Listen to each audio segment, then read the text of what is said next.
Выходной день, воскресенье, уже второй выходной день подряд, что-то нам в субботу работы не поставили. Вчера мы ездили в Бостон, сегодня я решил пройтись к Северному морю. Пацаны остались дома, если что, сказал, вертолеты не вызывайте, не надо меня искать. Если что, у меня есть телефон, наберете. Если не будет телефона, то я должен вернуться к темноте. Так что все нормально. Это бывает случай, у нас был случай, что трое ребят выпили чуть-чуть и уже вечером, так скажем, пошли к Северному морю. Так. А тут есть места топи, такие болота. И двое дошли до топи, третий где-то потерялся по дороге. Двое дальше не пошли, испугались, что утонут, вернулись домой. Домой вернулись без третьего не было ни по дороге, ни дома. И позвонили в экстренные службы. Тут его искали с вертолетами, с собаками. Тут кипиш такой начался. И в конечном итоге под утро его нашли в караване спящего пьяным. Так что без таких приключений хотелось просто пройтись, увидеть Северное море. Кстати, вот на заднем плане. Что это у нас? А это у нас какой-то что-то типа тендерстема. Поля везде. Везде поля. Сейчас я покажу, что такое растет. Вот эта вот вещь.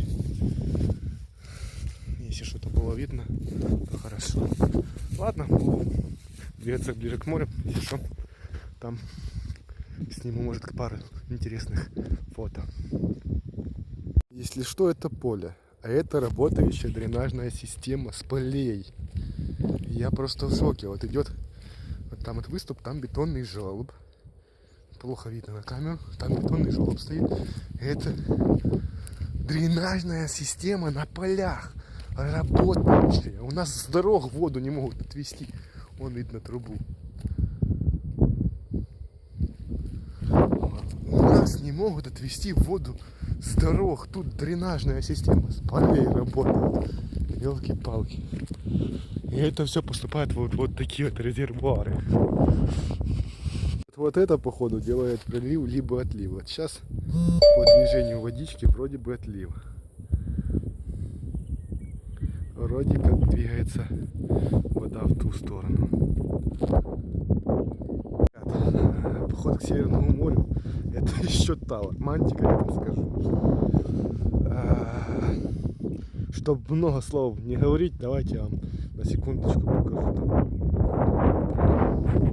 Вот это вот. Вот это. Вот это все.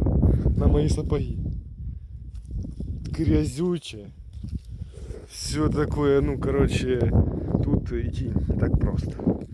Я сейчас иду на одном месте, плаваю в грязи этой, потому что был прилив недавно, и это капец тут. Вот это вот. Это гливка. Ну ничего, сейчас будем двигаться дальше. А вдруг поле мне повезет, и я дойду до моря.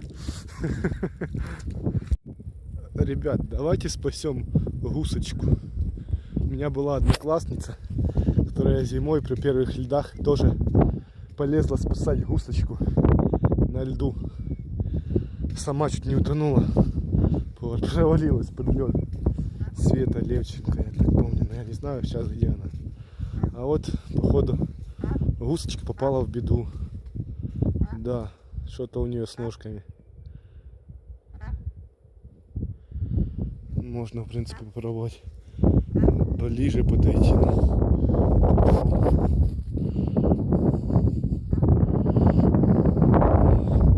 Сейчас я попробую. Не бойся. Это маленький еще совсем. Что-то с ножками случилось. Не бойся, не бойся.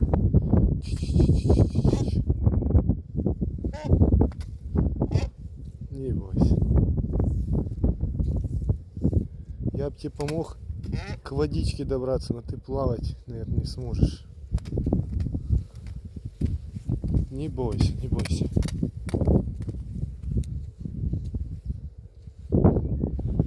Парализовала ножки.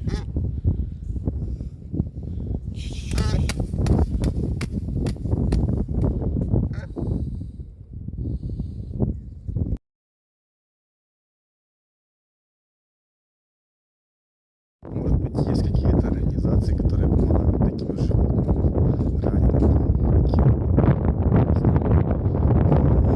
в Англии. У нас, например, да, ты можешь позвонить, сообщить волонтерам, они помогут там какому-то животному попавшему в беду. А в Англии я не знаю просто.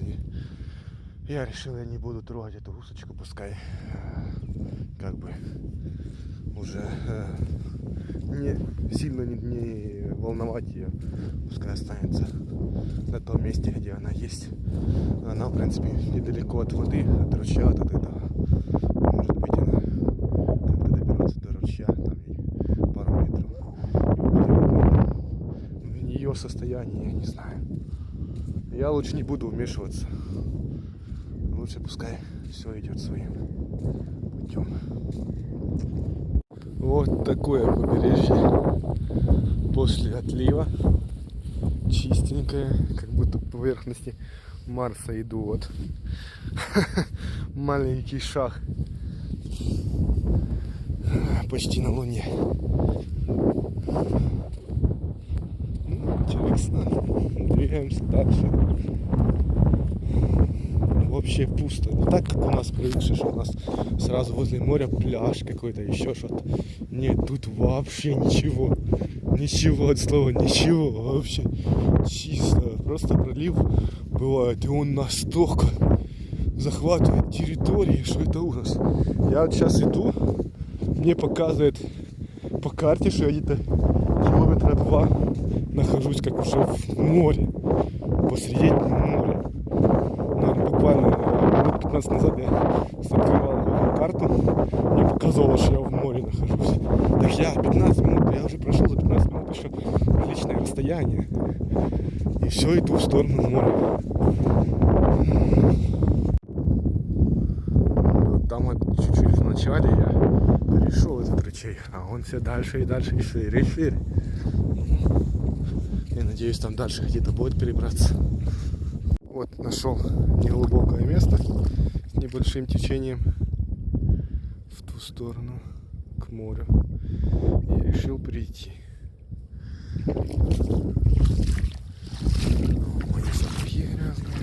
Я уверен, многие смотрели там всякие видосики в интернете, где там есть такие дырочки в приморской территории, там роются и находят каких-то там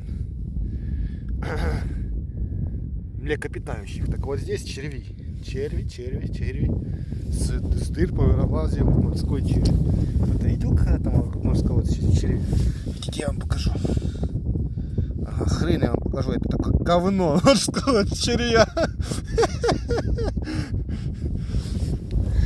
Серьезно, ребята, там вот я пошел под как бы в грунт, в болото, пошел провариваться очень быстро и очень глубоко. Я туда не хочу уже двигаться. Я пойду в другую сторону. Не, ну про топи, ну, рассказывали, но я не ожидал, что оно настолько все. Смотрите. Ух ты, ёб. Это все, ну вот, желешка. Ух ты, ёб. Ой, блядь, рядом ноги уходят по этот самый.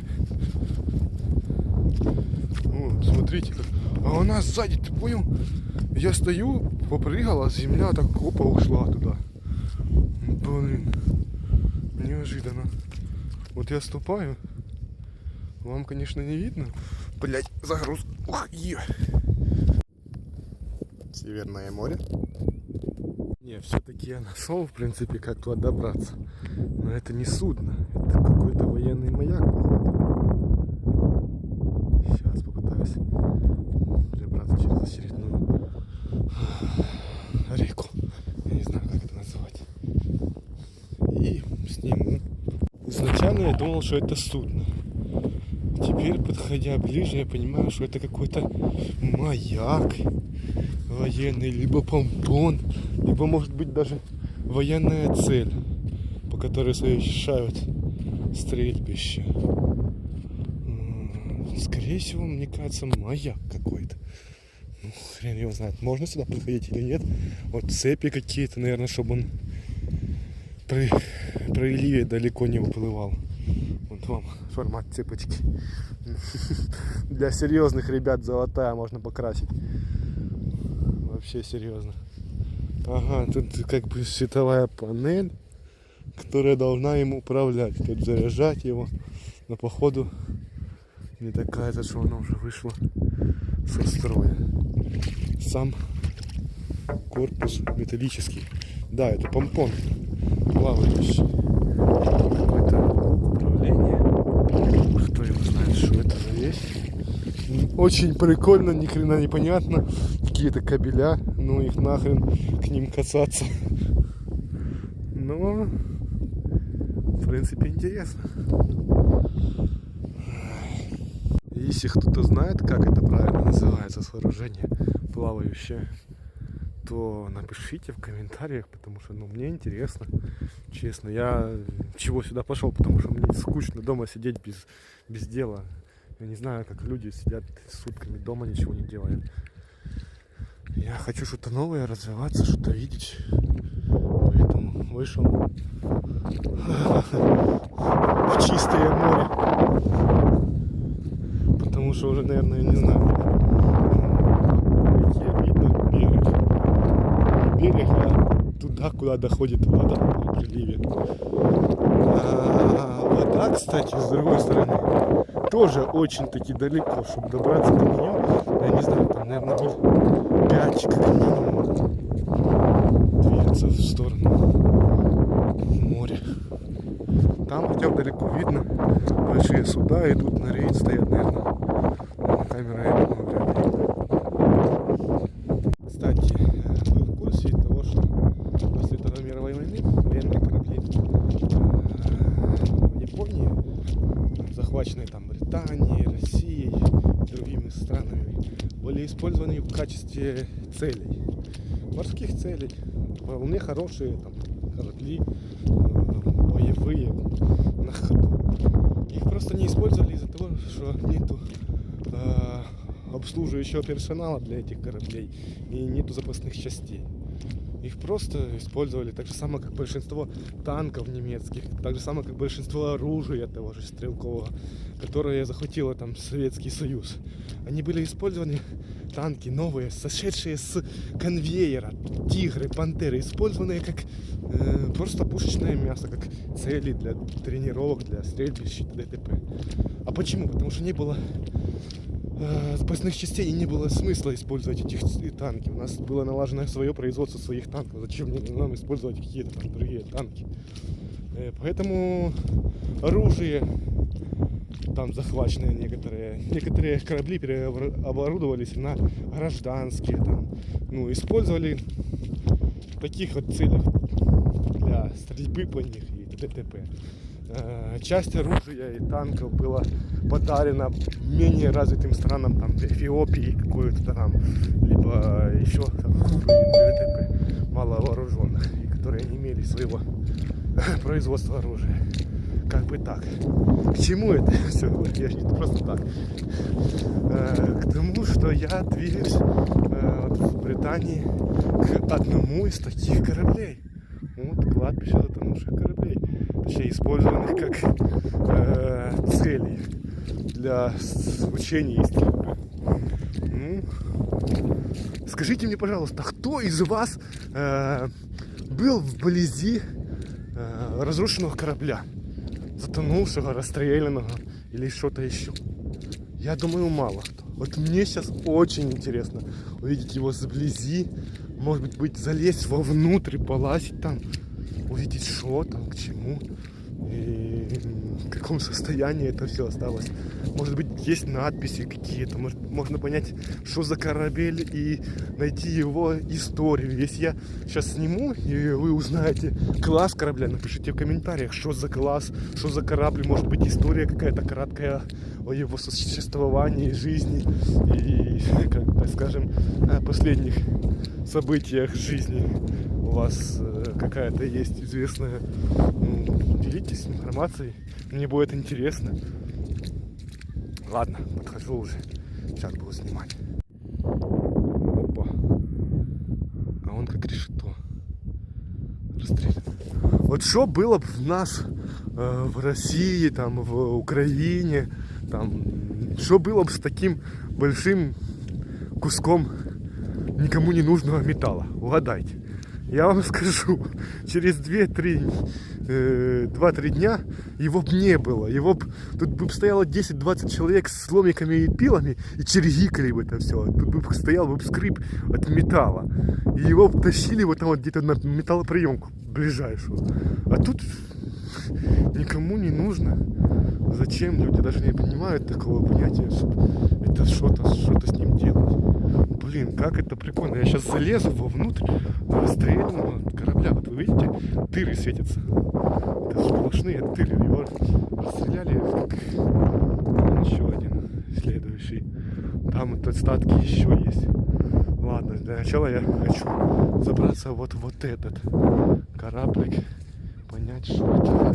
А он скелет еще какого-то. Понять, что это за судно. Что оно собой представляет. Что там внутри осталось живого. Очень интересно. Такая груда металла никому не нужная. Для меня очень интересно. Какие-то механизмы вон сверху. Какие-то лебедки. Даже трос какой-то намотанный. Ребят, чтобы вы понимали, корабельная сталь, она не тоненькая, совсем не тоненькая. Это капец, какая толщина стали. Листовая сталь, видите, идет по шарам. По слоям. Извиняюсь, я украинско-говорящий человек.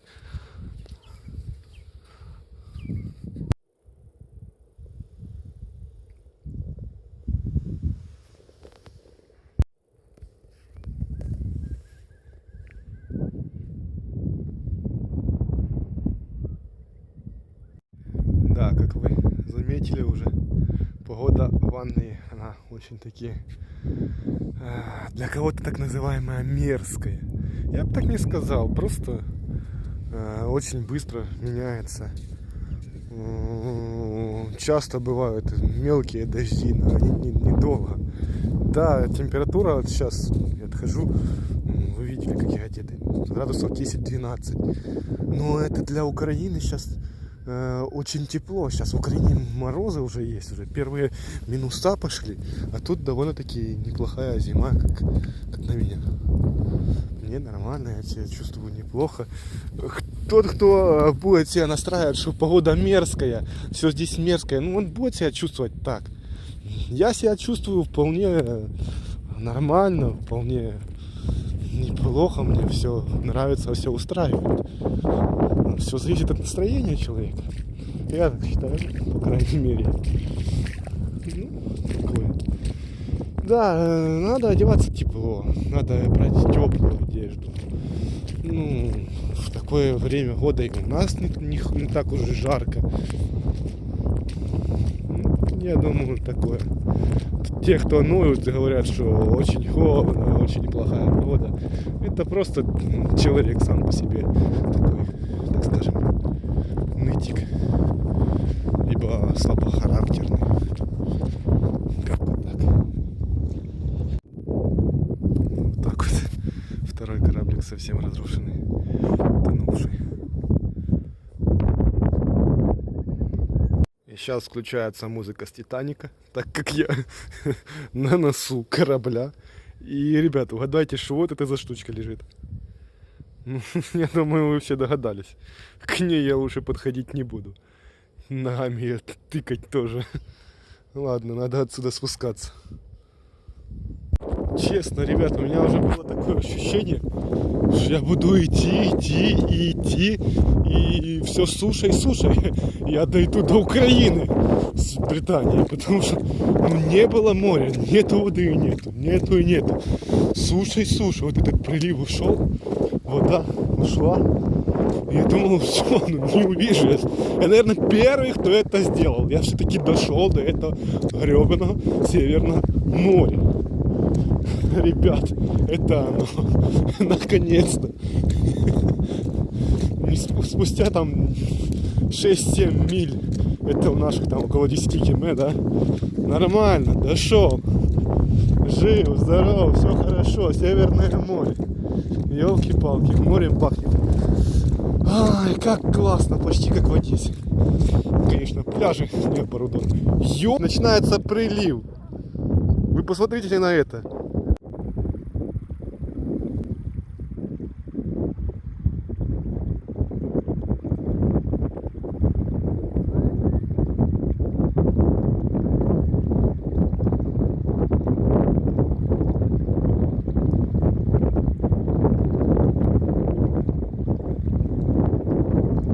Прилив в Северном море. Вода двигается с сумасшедшей скоростью. 2 минуты назад было 100 метров впереди суша.